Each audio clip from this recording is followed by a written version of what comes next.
इस वक्त की बड़ी खबर महाराष्ट्र से आ रही है। क्या होगा आर या पार? बीजेपी और शिवसेना के बीच सीट बंटवारे पर बना राजनीतिक संकट अब सतह पर आ गया है। शिवसेना प्रमुख उद्धव ठाकरे ने मुंबई में प्रेस कॉन्फ्रेंस कर साफ कर दिया कि बीजेपी को किसी भी हालत में 135 सीट देना संभव नहीं है। साथ ही उन्होंने यह भी कहा कि वो अपनी तरफ से गठबंधन तोड़ना नहीं चाहते। ध्यान दें आप, वो अपनी तरफ से गठबंधन तोड़ना नहीं चाहते, लेकिन उद्धव ने अब से थोड़ी देर की उसमें कहा कि अपने मिशन 150 को जायज ठहराने के लिए मोदी के मिशन 272 का हवाला देते हैं। मेरी भूमिका पर बीजेपी से चर्चा जारी है, मैं गठबंधन तोड़ना नहीं चाहता हूं। मोदी ने केंद्र के लिए मिशन 272 बनाया, तो उन्होंने कहा मेरे लिए मिशन 150 में क्या बुराई है।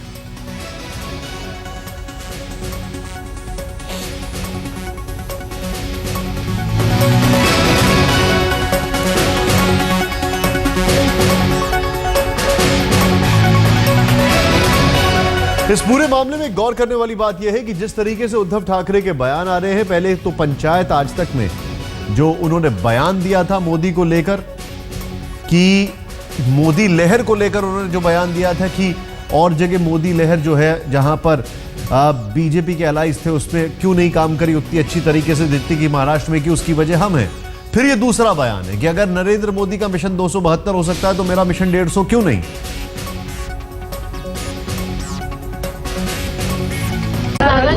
मागणी केलेली आहे, 135 जागा मागितल्या आहेत, त्याबाबतची आपली भूमिका काय? मी माझी भूमिका त्यांना सांगितलेली आहे की हे मला शक्य नाही। तो ये तो हुई सीटों के बंटवारे पर उद्धव की लकीर खींच देने की बात, लेकिन इस जिद के साथ साथ उद्धव ये भी चाहते हैं कि बीजेपी के साथ उनका गठबंधन बना रहे, यानी उनके सामने झुकना बीजेपी को ही चाहिए। तो 25 साल से युति चलती आ रही है और जब भी चुनाव आता है ऐसा क्षण आ ही जाता है कि लगता है कि इस पार या उस पार, लेकिन आज तक तो इस पार ही रहा है, उस पार हुआ नहीं है। सर 17 तारीख को कांग्रेस अपना लिस्ट जारी कर रही है, आप कब तक? मैं क्यों उनके मुहूर्त पर जाऊं, मेरा मुहूर्त नहीं। और उद्धव 150 पर अड़े हुए हैं, तो इधर बीजेपी 50-50 पर कायम है, 50-50। महाराष्ट्र बीजेपी प्रभारी राजीव प्रताप रूडी ने कहा कि पहले छोटे सहयोगी दलों को सीटें बांटी जाएं, उसके बाद जो बचे वो बराबर बराबर शिवसेना और बीजेपी के बीच बांट ली जाए। ये आपस में जो वार्ता के क्रम में आपको स्मरण होगा कि हाल फिलहाल ही राज्यसभा की एक सीट थी जो भारतीय जनता पार्टी के पास थी।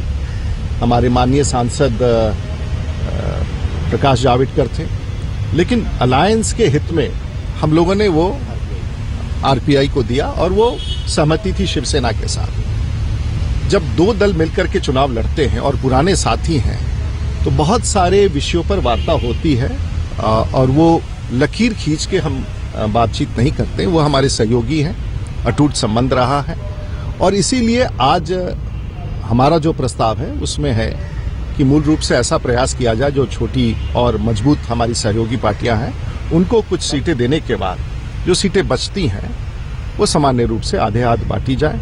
लेकिन इस क्रम में चर्चा जारी है और कोई अगर अंतिम निर्णय होता है तो निश्चित रूप से हम आपको बताएंगे। लेकिन उद्धव ने साफ कर दिया है कि 135 का फार्मूला स्वीकार नहीं है। देखिए, ये जो टेलीविजन पर कहा जाता है, कोई नेगोशिएशंस बाहर नहीं होते, नेगोशिएशंस टेबल पर होते हैं, बातचीत का क्रम होता है। हम भी कई विषय कई बार टेलीविजन पर कहते हैं, वो सम्मान्य नहीं होता है। कई बार सहयोगी भी कुछ कहते हैं, वो सम्मान्य नहीं होता है। ये बातचीत के क्रम में ही तय हो पाएगा, ऐसा मेरा मानना है। सीधे चलते हैं, साहिल जोशी इस वक्त हमारे साथ जुड़ चुके हैं। साहिल, सबसे पहले जो भी अंदर चल रहा है उसके बारे में, अगर ये बयान आता है उद्धव ठाकरे का आज, और ये दूसरी बार है जो डायरेक्टली मोदी से तुलना की जा रही है या मोदी को कहीं ना कहीं एक हिट किया जा रहा है। पंचायत आज तक में मोदी लहर की बात की थी, उन्होंने कहा था महाराष्ट्र में क्यों चली, आज बोल रहे हैं अगर मोदी का मिशन 272 हो सकता है तो मेरा 150 क्यों नहीं। बीजेपी इन स्टेटमेंट्स को किस तरीके से ले रही है?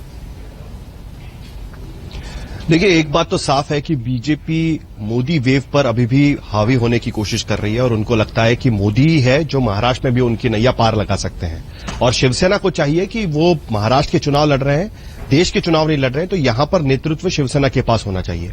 अंदर की खबर यह है कि शिवसेना ने खुलकर तो वो कह रहे हैं कि 150 से नीचे हम नहीं आएंगे, लेकिन वैसे उन्होंने बीजेपी को कह दिया कि 14 से ज्यादा सीटें वो नहीं दे सकते। यानी 169 सीटें 2009 में उन्होंने लड़ी थी, 14 उसमें से घटा लीजिए तो 150 के ऊपर ही आंकड़ा रहता है। तो वो जो सीटें देना चाहते हैं वो सहयोगी पार्टियों के लिए देना चाहते हैं। वो कहते हैं कि हम सहयोगी पार्टियों को भी सीट दें, बीजेपी को भी सीट दें और हम खुद 130 पर चुनाव लड़े। इससे तो कोई मतलब नहीं बनता और हमारा ये हर पार्टी को लग सकता है कि हमारा मुख्यमंत्री बनना चाहिए, हमारी अगुवाई में चुनाव लड़ने चाहिए। ऐसे में अगर हम 130-135 सीटों पर लड़ेंगे तो हम चुनाव जीत ही नहीं पाएंगे और हमारा मुख्यमंत्री भी नहीं बन पाएगा। ये सीधा सीधा लॉजिक है और इसीलिए सीधे सीधे मोदी पर वार करने की एक कहीं ना कहीं कोशिश चल रही है। इसके वजह से चल रही है क्योंकि बीजेपी को लगता है कि मोदी का नाम उन्हें ले जा सकता है। शिवसेना बार बार ये दिखाने की कोशिश कर रही है कि महाराष्ट्र में मोदी का नाम नहीं चलेगा, महाराष्ट्र में शिवसेना का नाम चलेगा। और अगर ये जायज इसलिए है उनका कहना है क्योंकि लोकसभा में आपने 272 मिशन 272 किया था जब आपके एनडीए में पार्टनर भी शामिल थे, उसके बावजूद आप मिशन 272 कर रहे थे। तो वही अगर रूल हम महाराष्ट्र चुनाव में लागू करें तो शिवसेना को भी अधिकार बनता है मिशन 150 वो शुरू रखे। और शिवसेना ने पहले से मिशन 150 पर बात करना शुरू किया। सीधे सीधे एक बात पूछता हूं मैं आपसे, क्या अभी परिस्थितियां इस हद तक आ चुकी हैं कि ये जो अलायंस है, जो सबसे पुराना अलायंस है बीजेपी का, ये टूट जाए? क्या ऐसा लगता है होते हुए? देखिए, फिलहाल तो ऐसा नहीं लगता कि अलायंस टूट जाएगा क्योंकि मानसिक दृष्टि से दोनों पार्टियां तैयार नहीं है क्योंकि चुनाव के लिए वक्त काफी कम बचा है। लेकिन हां, इतना जरूर है कि पोजीशंस दोनों पार्टियों ने अपनी अपनी लेके रखी हुई है, इसकी वजह से बातचीत जरूर बंद हो गई है। उद्धव ठाकरे ने साफ कह दिया है कि हम 135 तक भी सीटें नहीं दे पाएंगे, तो यह साफ उनने एक भूमिका लेकर रखी हुई है। इस भूमिका के बाद बातचीत का दौर शुरू होना बड़ा मुश्किल है। ऐसे में जो मामला अटक गया है वो आइस ब्रेक करने का काम किसी को करना पड़ेगा, जो इससे पहले गोपीनाथ मुंडे या प्रमोद महाजन किया करते थे। अब वो करने वाला कोई बचा नहीं है, इसके वजह से ज्यादा दिक्कत हो रही है। तो अब ये आइस ब्रेक किस तरीके से होता है, कौन झुकता है, कौन किस तरीके से अक्रॉस द टेबल बात करने के लिए तैयार होता है, ये देखना बड़ा दिलचस्प होगा। फिलहाल दोनों अपनी अपनी पोजीशन पर कायम है, इसकी वजह से बातचीत पूरी तरीके से बंद है। लेकिन इतना जरूर है कि मानसिकता नहीं है दोनों पार्टियों की कि अपने दम पर अकेले चुनाव लड़े, 288 सीटों पर लड़े और बाद में जो होगा वो देखा जाएगा। ये करने की तैयारी नहीं है क्योंकि 15 साल के बाद उनको पहली बार ऐसा मौका आया है कि वो सत्ता तक पहुंच सकते हैं, ये दोनों पार्टियों को पता है। एक चीज यहां पर मैं समझना चाहूंगा, इस बीच नितिन गडकरी की जो मुलाकात हुई थी कुछ दिन पहले, अगर उस मुलाकात के लिहाज से देखा जाए आइस ब्रेकर के तौर पे क्या वो सामने आ सकते हैं, या उस मुलाकात के बाद भी ये हालात है तो लगता है वो भी कोई कामयाब नहीं हो पाए?